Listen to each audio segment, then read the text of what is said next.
guys, I hope you're doing well. So we're at 30th Street Station here in Philadelphia. I'm actually traveling out to Pittsburgh this weekend. So for those of you guys that don't know, I actually did go to school out in Pittsburgh for 4 years, and it's been about 3 years now since I graduated, and it's really crazy how quickly the time goes by. I actually came down from Newark this morning, taking the Amtrak train all the way out there. The reason that I'm doing that is so I can work remotely the entire day, and at the same time I'm able to travel and be able to get out there around 8 p.m. So the train left Newark around 11:09 and it's getting in at 8 p.m. So I'm basically going to be on the train the entire day. We'll check in with you guys soon, and I'm looking forward to the rest of the ride out to Pittsburgh. Honestly, most important thing at this point is that I get some food, because I'm not really trying to eat Amtrak food the rest of the way there, and I only have about 15 minutes, less than 15 minutes to grab food. We made it back, I got my food, now it's time to sit back, relax, and enjoy the rest of the ride out to Pittsburgh.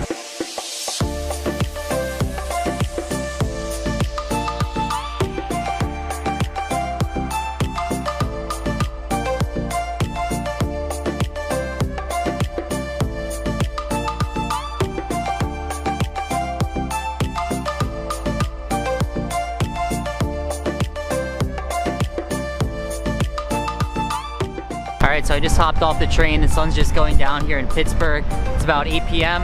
So now I'm going to be heading over to my friend Bobby's house. I'm actually going to be staying with Bobby this weekend. He's a good friend of mine from college. Him and his girlfriend, they live over in a neighborhood of the city called Shadyside.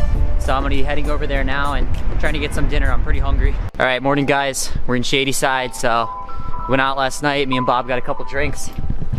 Heading over to Pamela's, Pittsburgh staple. Bob's got the Pitt hat on. Got a little Pitt spring game action. Want to say what's up to the people, Bob? What's up?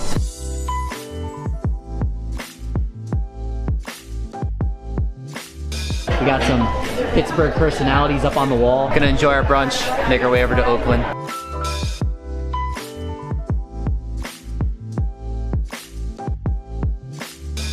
Going over to Oakland. When you go through Shadyside, you go past these insane mansions. We're gonna jump into the Cathedral of Learning. If you guys have ever heard of the University of Pittsburgh, this is probably the first building that comes to mind. It's the tallest academic building in the Western Hemisphere. I'm gonna go up to the top. I used to study on the top floor. We're up on the top. We can't get into the room that I used to study in, unfortunately. This is Upper Campus, Peterson Event Center, former home of the great Pitt basketball, no longer that great. But I'm gonna walk you guys over here to this area. So this is actually where I used to study. I would go up here. I remember when Hurricane Sandy was going on and there was like torrential downpours and 45-mile-per-hour winds. I was up on the roof of this building in this room right here. The door's locked, but this is where it all went down. Kind of weird to look back and come here again.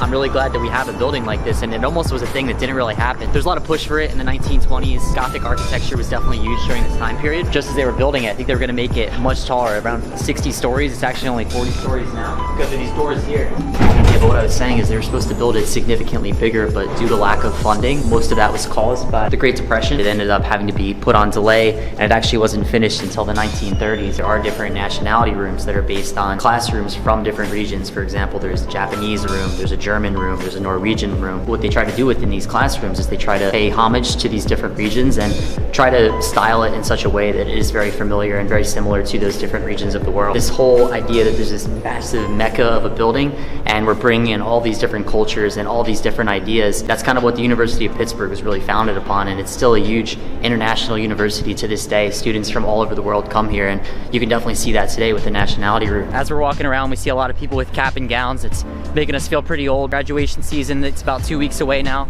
until they throw their caps in the air. We walked across the street from the cathedral. You can see it's right over here to Shenley Plaza. So once it gets above 50 degrees in the spring, this is where everyone kind of hangs out. It only takes the weather getting above 50, just given how cold it gets here in the winters in Pittsburgh. But me and Bob were just saying this would be a great place to film, like a social experiment. Ask people weird questions, but this isn't that type of YouTube channel. If you're looking for that, go elsewhere. But people are chilling, enjoying the warm weather. It's about 70 degrees today.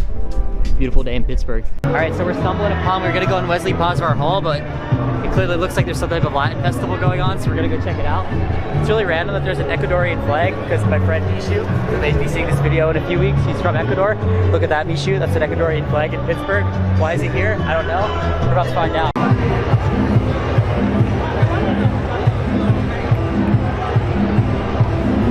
Those of you that don't think Pittsburgh's an international city, take a look right here. We got Ecuador, Argentina,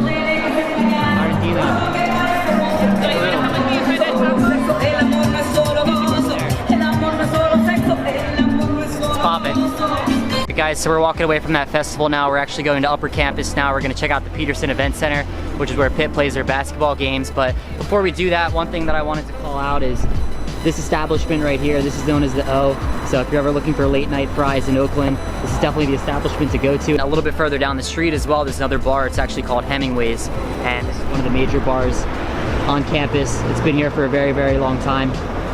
And above it, what you'll see is these three buildings here. These are the Litchfield Towers. So this is where the majority of the freshmen are spending their first year here at school. We're walking up Cardiac Hill now. So if you remember from my vlog down from Knoxville, I kind of talked about what this hill is like.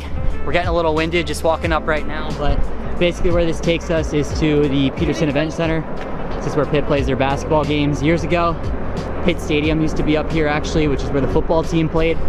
Now the football team actually plays downtown in Heinz Field, but we're gonna see if we can get on the court here. Made it out on the floor. You can kind of picture what this would look like on a game day. Completely sold out. Student section sits over there. And really, we had a really good time here. A lot of good memories. The Syracuse game in 2013, Bob, that was probably my best memory here in terms of basketball games. You remember that game? Yeah. Number 6 Syracuse. We camped out. Was that the one where they hit the game winner? No, that was the other Syracuse game. So we lost to Syracuse when they were ranked #1 the year after that, but our freshman year we camped out in the arena and we had a really good time. It was one of my best memories. We set up like FIFA, we brought a TV, we set up mattresses, and we probably camped out probably 24 hours before the game. It was a really fun time, but it's kind of cool going back to this building and remembering all the different memories that we had here going to the games. Legos. Let's go. 200,000 pieces. Pretty crazy.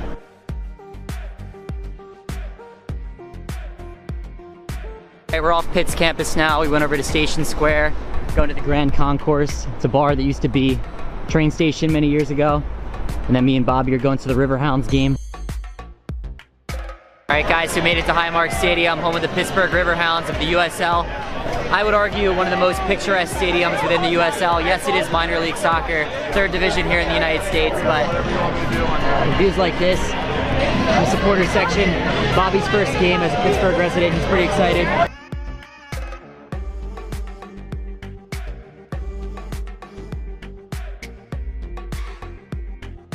That was a lot of smoke. I just smoked the equivalent of 3 packs of cigarettes. Steel Army! Steel Army! Steel Army! Steel Army!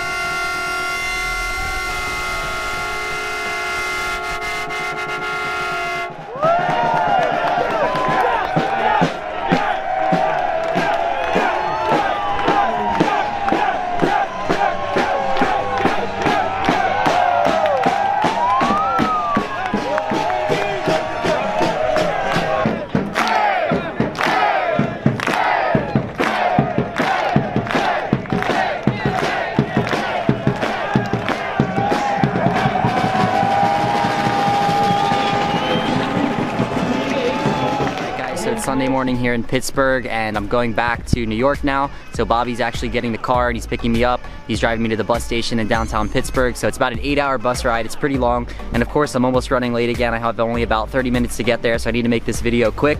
But anyway, I hope you guys enjoyed our trip, and I will see you guys in the next video.